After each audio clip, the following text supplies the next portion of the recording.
张成八卦地问道：“怎么了？战维找你算账了？他要你对他负责任，还是怎么了？若若，你现在出门了吗？说个地址吧，我现在就赶过去，给你机会请我吃饭。”蓝若若说道：“准备出门了。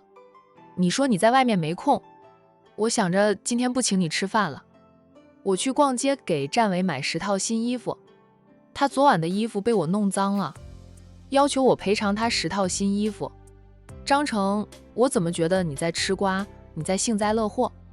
张成笑道：“吃瓜是真，幸灾乐祸绝对没有。若若，咱们俩是无法发展成为恋人甚至夫妻的了，不过可以做朋友，我们做朋友还是很聊得来的。你信任我，我也信任你。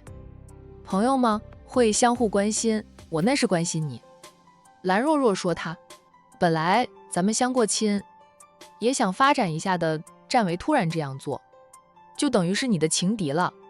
你对你的情敌没有半点仇恨，反而一副吃瓜的样子。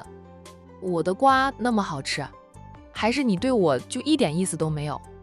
张成笑道：“你对我是什么意思？我对你就是什么意思，咱俩呀一样的。50步不要笑100步。战维不能算是我的情敌，我其实还挺欣赏他的，想和他做朋友，不知道他能否看得上我，愿意与我成为朋友。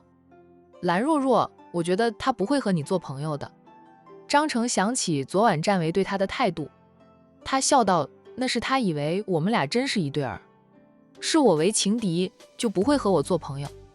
等他知道我和你之间并不是他想的那样，我们两家只是保持着生意来往，并不会成为亲家，我想战总就会对我改观的了，不会再把我当成情敌。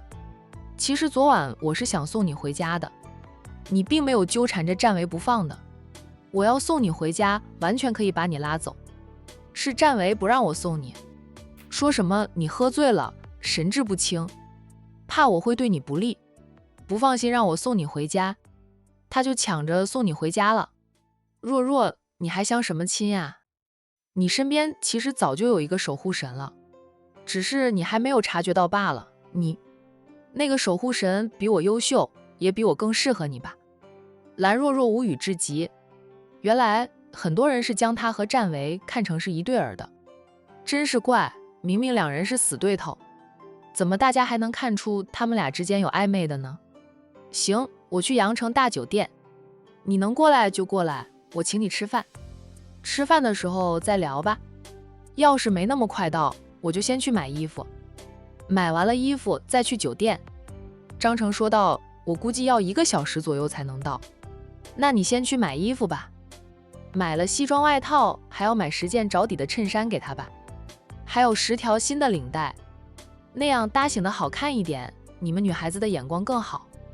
咱们男人就是大老粗，我看战维平时穿的衣服，天天都是一个样，都不知道换个款式，哪怕搭配不一样，也能新鲜一点呀。”蓝若若没好气的道：“他又不是我的男人，我干嘛给他搭配好每天的行头？就这样了，1个小时后再见。”蓝若若挂了电话，觉得现在身边的人都把他和战维看成一对儿了。靠着车椅背，蓝若若有点生气，生了好一会儿的闷气，他的心竟然生出点痛意。用他和爷爷说的话，他和战维是不可能在一起的，因为他们是生意上的死对头。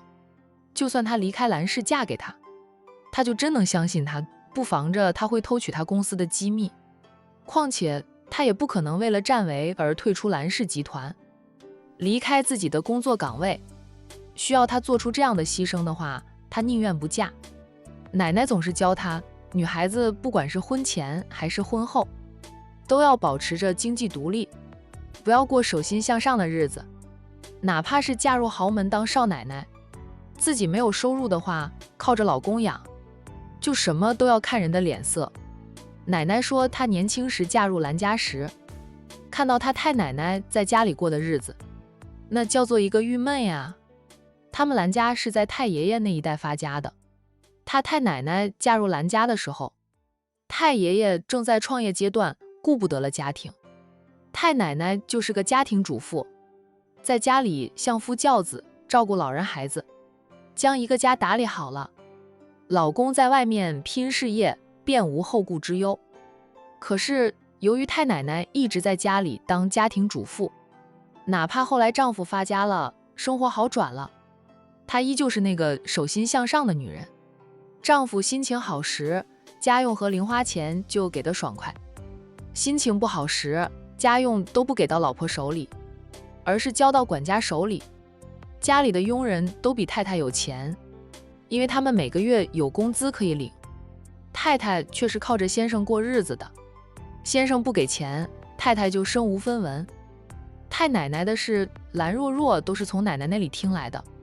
奶奶说，有一次太爷爷因为和太奶奶吵了架，心情不好之下出差到外地去，好长时间都没有回家，也不给太奶奶零花钱，导致太奶奶没有钱了。太奶奶最后只能转卖了2套首饰换钱过日子。太奶奶后来虽说是成为了有钱人的太太，由于自己没有经济能力，完全依附着丈夫，得到改善是儿女们长大了，儿女们有能力，经常给太奶奶1点零花钱，太奶奶才算摆脱了被太爷爷掐住经济喉咙的困境。兰老太太嫁入兰家后，她公公要求过她在家里当少奶奶就行，不用抛头露面，说兰家有钱养得起他们。不过兰老太太不听公公的，兰老也不像父亲那样老古董，支持着妻子有自己的事业。夫妻俩还一起接管了兰氏企业，努力经营后，发展成为今天的兰氏集团。兰老太太教育女儿孙女也都是这样说的，不论是什么出身，婚前婚后都要保持着经济独立，千万不要将一生的希望都压在别人身上，靠山山会倒，自己靠自己才可靠。所以兰若若不可能放弃她的事业，哪怕她个人资产都够她花一辈子了，她也不会为了爱情和婚姻而放弃自己现在拥有的事业。她宁愿一辈子不嫁人，也不会牺牲她目前拥有的一切。兰若若逛街的时候，竟然又遇到了她的死对头战维。战维带着他的侄儿女出来玩吧，后面跟着2名保镖以及2名保姆，都是生面孔。兰若若以为保镖和保姆是她大嫂来了阳城，她临时去请回来帮忙照顾一下孩子的。以她现在的身份地位及财力，临时请2个保姆和保镖还是很容易的。战维已经洗干净了脸上的口红，衣服也换了一套。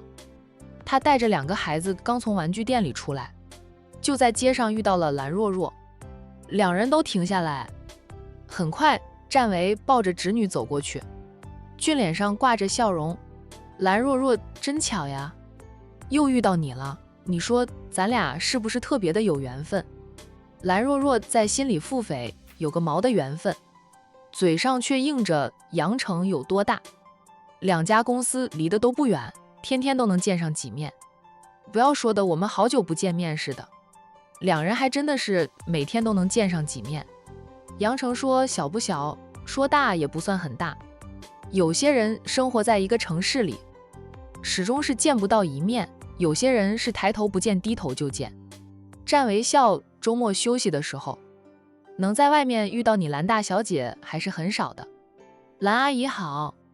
战慕辰礼貌地向兰若若问好，被战维抱着的贝贝是直接伸出了双手，要兰若若抱他，嘴里不停地叫着姨姨姨姨。他还记得兰若若呢，兰若若最喜欢的便是贝贝，他当即就伸手从战维的怀里抱过了贝贝。姨姨，贝贝，几天不见，姨姨可想你了。兰若若忍不住在他小脸上猛亲了几下。战维此刻竟然有点羡慕嫉妒贝贝。兰若若对他的态度一向不好，更不要说亲他了哦。昨晚倒是亲了他无数次，但那是他喝醉之后的行为。他清醒的时候别说亲他，不抽他耳光就很不错了。贝贝亲昵地搂抱着兰若若的脖子，然后也在兰若若的脸上轻轻地亲了一下。小丫头那温柔的一亲，亲得兰若若的心都化了。彤姐没有出来，兰若若抱着贝贝，本能的就和战维一起走着。战维那是求之得，面上却不显。很自然地答道：我大嫂要跟她的合伙人用电话处理公事，我今天反正是休息的，他们又没有出去玩，就带着2个孩子出来逛逛。宝宝想要积木，我给他买了几大盒，回去能拼装一段时间了。战牧尘是很喜欢玩拼装积木，他自己拼装好的积木摆满了他的玩具架子上，每个家里都专门腾出一个大房间，放了不少的玩具架子，给他摆放他拼好的积木。七叔家里没有小孩子，兄妹俩过来玩，就没有什么玩具好玩的。战维今天有空，便带着2个小宝贝出来买新的玩具。贝贝也喜欢积木，不过他还不会拼那种难度大的，只会玩那种3岁以下的普通积木，然后喜欢玩玩具车以及洋娃娃。蓝若若问着2个小家伙，玩具买够了吗？阿姨再带你们去逛一家特别大的玩具店好不好？喜欢什么就拿，阿姨送给你们。战牧尘看一下自家七叔，见七叔微微点头，他才向蓝若若道谢，谢谢蓝阿姨，我们去看一看。买不买另说，有七叔跟着，七叔应该会付钱吧？他也有钱，但他的钱妈妈帮他存起来了，说他现在还太小，还不会理财。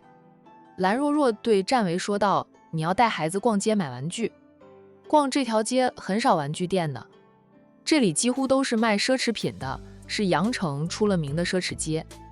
你要去对面那条街道逛，那条街基本上都是文具店、玩具店以及童装店。土生土长的阳城人，蓝若若比战维更熟悉每一条街道，每条街道的那些商铺主要经营什么，蓝若若都知道。战维说道，我平时很少逛街，不知道玩具一条街在哪里，在对面的街道吗？那咱们去逛逛吧。他说的也是实话，虽说在阳城待了几年，也在这里安家立业了，由于工作太忙的原因，他还真的没有什么时间逛街购物，平时的生活用品都是他列好清单交给管家帮他采购回来，或者让他的男秘书帮他买，他很少会自己去逛街。早就说过你对阳城不够熟悉的。蓝若若说他。战维笑笑，跟你这个当地人来说，我的确是不熟悉。你怎么出来了？该不会是被我气得在家里坐不住，出来散散心透透气的吧？海童若是在场，准会骂战维几句，真是嘴贱。刚刚2个人之间的气氛，因为有2个小宝贝在场，很好的了，结果战维又嘴贱，提及上午的事，那不是存心惹蓝若若生气吗？好在蓝若若怕吓着孩子，不跟他计较那么多，只是偏头瞪了他2眼，说他，战维，不要总说我脾气不好，见了你都要跟你互掐，也是你嘴贱好不好？我都不想和你掐，你偏要提起上午的事，这一次我处于下风，被动得很。你很开心吧？你也是够黑的了，特意等到我酒醒，看到自己的杰作，才清干净你那张脸。战维笑，你敢做我还怕丢人呀？我脸上脖子上的口红就是你留下来的，不让你看到你的杰作，你翻脸不认，我找谁说理去？行吧，咱们不提那些事。咦，喜欢。贝贝适时的说话，那清脆稚嫩的童音，瞬间2个大人没了脾气。蓝若若笑着又在贝贝的小脸上亲了亲，说道，贝贝喜欢依依是吧？依依也特别喜欢贝贝呢，你不要老是亲贝贝，他其实不太喜欢别人亲他的，不过你可以亲他的七叔，他的七叔很乐意代替他承受你的亲吻。音落，蓝若若忍不住就腾出一只手去拧了一下他的手臂，拧得他痛叫，惹来战牧尘的仰视，蓝若若才松手。战牧尘大眼睛一闪一闪的，内心满是不解，这个蓝阿姨时不时就欺负七叔，为什么七叔还要娶她当他们的妻婶呢？哎，想不明白啊。战小少爷默默地在心里说道，大人的世界，小孩子不懂，大人是很复杂的高级动物呀。